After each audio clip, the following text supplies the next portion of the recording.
Breaking news, the Trump administration throwing down the gauntlet. Good evening, I'm Charles Payne. Just a short time ago, Attorney General Jeff Sessions asked the remaining 46 Obama-appointed U.S. attorneys to tender their resignations. What are the implications and what's going to happen next? We are joined now by former federal prosecutor Michael Wilds, Kirsten Hagelin, Rich Lowry, and Gina Loudon. Michael, I'll start with you. There are 93 U.S. Attorney Generals, 46 were appointed by Barack Obama. This is not necessarily unusual for the new administration to have their people in, but Dianne Feinstein is calling it abrupt. No doubt. Thanks, Charles, for having me. I'm in our Miami office. This is no doubt a circumstance that happens every time there's a changing of the guard. You want to be delicate on major terrorism and corruption trials. So removing the U.S. Attorney from New York may be a sigh of relief for the mayor of New York, the governor of New York, and people that are under investigation. But it is part of and parcel of the privilege.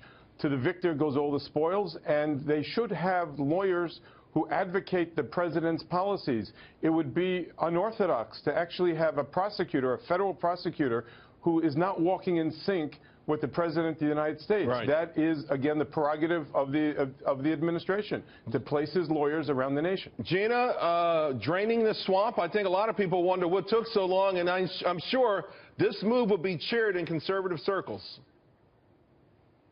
Yes, it's one of the best pieces of news I've had this week, Charles. But here's the sad part that is not so happy, and that is that it is, to me, a disappointment that the Obama administration has politicized these bureaucracies to such a degree that these things are even necessary. Some of these people are in the middle of cases they've been investigating for years, and it would be nice to think that there could be more continuity. The politicization that has happened under Obama and with Hillary of our federal bureaucracies needs to be paramount in the minds of the American people as they continue to decide who they're going to vote for, because this is not good for America overall, that President Trump has to do these things. Well, you know, Rich, speaking of politicalization, some will center around Preet Bharara in Manhattan, New York, because there have been calls for an investigation into whatever's going on with Donald Trump. We don't know what's going on there. We know that all 46 were asked, and it would make sense. And again, some people are saying, hey, this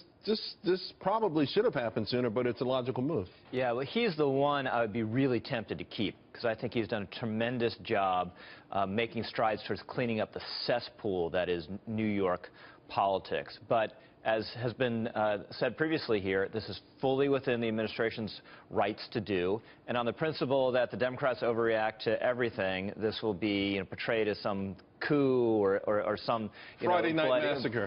Friday night massacre, whereas this is what happens. You clean out the old guard and bring in your new guard as part of the consequence of an election. You know, Kirsten, there's a lot of anxiety, obviously, right now. Particularly when it comes to the intelligence community.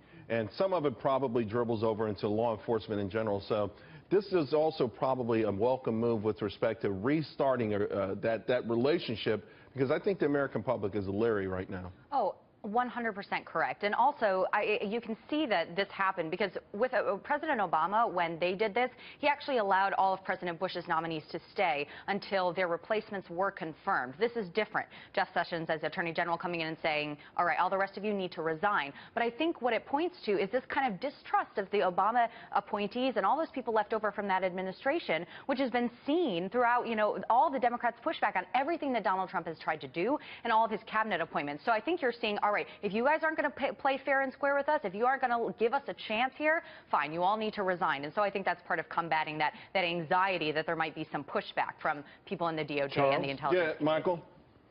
Yeah, I had the privilege of serving as a federal prosecutor in Brooklyn in the Eastern District of New York under the auspices of one U.S. attorney who was then replaced by another one. And there are presidential appointments where this happens all the time. There are acting U.S. attorneys. There is a bifurcation in the criminal and the civil divisions. So the business of the government, the prosecution of bad guys, the removal of worse guys can actually continue. The president should have in place the people he needs. Whether you won or lost by a certain majority of the nation, the president needs his tools to do what he considers to be in the best interest of law enforcement.